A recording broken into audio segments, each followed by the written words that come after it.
রথ ভাবে আমি দেব, পদ ভাবে আমি, মূর্তি ভাবে আমি দেব, হাসেন অন্তর্যামী।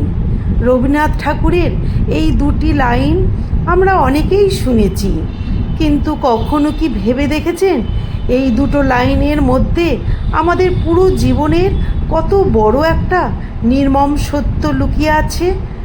আমরা প্রতিদিন যে অহংকার নিয়ে বেঁচে থাকি, আমি এটা করেছি, আমার জন্য ওটা হয়েছে, এই আমি আর আমার বেলুনটাকে 1 সেকেন্ডে ফুটো করে দেওয়ার জন্য এই দুটো লাইনই যথেষ্ট। আজ আমরা গল্পে গল্পে জানব কেন আমাদের জীবনের সব অহংকার আসলে একটা মরীচিকা, আর কেন আমাদের আড়ালে বসে আছে সেই অন্তর্যামী, আর তিনি মুচকি হাসছেন। পুরো বিষয়টা বুঝতে হলে ভিডিওটা শেষ পর্যন্ত দেখবেন। চলুন গভীরে যাওয়া যাক, আর ভালো লাগলে লাইক ও সাবস্ক্রাইব করবেন। প্রথমে লাইনের সাধারণ অর্থটা একটু বুঝিনি। একটা রথযাত্রা হচ্ছে, রথটা সেজেগুজে এগিয়ে চলছে, আর হাজার হাজার মানুষ রথের সামনে মাথা নোয়াচ্ছে। এখন রথ যদি কাঠের জড়বস্তু না হয়ে আমাদের মতো মানুষ হতো, সে কি ভাবতো? সে ভাবতো, বাহ, এই সব মানুষ তো আমার সামনে মাথা নত করছে, আমি বোধহয় ভগবান। ঠিক একই সময়ে যে রাস্তা বা পথের উপর দিয়ে রথটা যাচ্ছে, সেই পথ ভাবছে, দূর, রথ তো নিমিত্ত মাত্র, আমি পথ করে দিয়েছি বলেই না রথ চলতে পারছে, তাহলে আসল ভগবান তো আমি। আবার রথের ভেতরে যে মাটির বা পাথরের মূর্তিটা বসে আছে, সে ভাবছে, তোরা বাইরে বাইরে কি মারামারি করছিস, মানুষ তো আসল প্রণামটা আমাকেই জানাচ্ছে, সুতরাং আমিই সব। কিন্তু কবিগুরু বলেছেন, হাসেন অন্তর্যামী, অর্থাৎ যিনি এই সব কিছুর পেছনে মূল চালিকা শক্তি, সেই ঈশ্বর বা প্রকৃতি, তিনি আড়াল থেকে এই তিনজনের বোকামি দেখে মুচকে হাসছেন।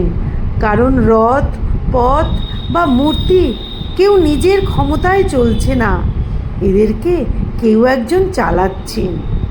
এবার ভাবুন তো, আমাদের জীবনের গল্পটাও কি ঠিক এই রকম নয়?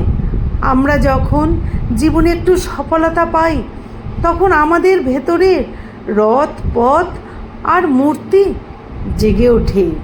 ধরে নিন, আপনি একটা বড় কোম্পানিতে চাকরি পেয়ে খুব ভালো কাজ করছেন, আপনার মনে অহংকার চলে এলো, আমি কত ট্যালেন্টেড, আমার জন্যই কোম্পানি ভালো মতো চলছে। এটা হলো মূর্তির অহংকার। আর আপনার বাবা মা বা আপনার মেন্টর ভাবছেন, আমি যদি ওকে গাইড না করতাম, ও আজ কিছুতেই এই জায়গায় পৌঁছাতেই পারতো না। এটা হলো পথের অহংকার। আবার যে কোম্পানি আপনাকে সুযোগ দিয়েছে, তারা ভাবছে, আমরা প্ল্যাটফর্ম দিয়েছি বলেই ও আজ হিরো। এটা হলো রথের অহংকার। কিন্তু আসল সত্যিটা কি? আপনার জীবন, আপনার মেধা, আপনার চারপাশের পরিস্থিতি, এই সব কিছুর সুতো যার হাতে, তিনি কিন্তু উপরে বসে হাসছেন। কারণ তিনি জানেন, আজ আপনার কাছে যা আছে, কাল তা অন্য কারো হতে পারে। আজ আপনি যে চেয়ারে বসে অহংকার করছেন, কাল সেখানে অন্য কেউ বসবে। এই পৃথিবীতে কোনো কিছুই চিরস্থায়ী নয়, আর কোনো কিছুই পুরোপুরি আমাদের নিজেদের নিয়ন্ত্রণে নেই। আমাদের এই অহংকারই হলো আমাদের সবচেয়ে বড় শত্রু। আমরা ভাবি আমরাই সব করছি, কিন্তু একটু ভেবে দেখুন তো, আপনি যে আগামীকাল সকালে ঘুম থেকে উঠবেন, তার কি কোনো গ্যারান্টি আজ আপনার কাছে আছে? আপনার শরীরের ভেতরে যে হৃৎপিণ্ডটা প্রতি সেকেন্ডে পাম্প করছে, সেটা কি আপনি নিজে নিয়ন্ত্রণ করছেন? না, আপনি করছেন না। আমরা সবাই আসলে এই মহাবিশ্বে একটা ছোট ছোট চরিত্র বা পুতুল। আমাদের মঞ্চে পাঠানো হয়েছে একটা নির্দিষ্ট ভূমিকা পালন করার জন্য। কিন্তু আমরা যখনই সেই ভূমিকাটাকে ভুলে গিয়ে ভাবি আমি এই মঞ্চের মালিক, তখনই আমাদের পতন শুরু হয়।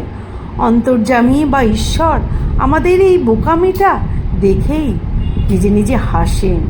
তিনি আমাদের মনে করিয়ে দেন, তুমি শুধু একটা মাধ্যম বা নিমিত্ত মাত্র, মূল শক্তি তুমি নও। তাহলে এই কবিতা থেকে আজ আমাদের শেখার কি আছে? শেখার এটাই যে জীবনে যত বড়ই সফল হন না কেন, কখনো নিজের মাটিটা ভুলবেন না। অহংকারকে মনের ভেতরে জায়গা দেবেন না। যখনই মনে হবে আমিই সব, তখনই রথ, পথ আর মূর্তির এই গল্পটা মনে করবেন। মনে রাখবেন, কৃতজ্ঞতা প্রকাশ করাটা অহংকারের চেয়ে অনেক বেশি শান্তির। আজকের এই ভাবনাটা আপনার কেমন লাগলো? আপনিও কি আপনার জীবনে কখনো রথ বা পথের মতো অহংকার হতে দেখেছেন? কমেন্ট করে অবশ্যই জানাবেন।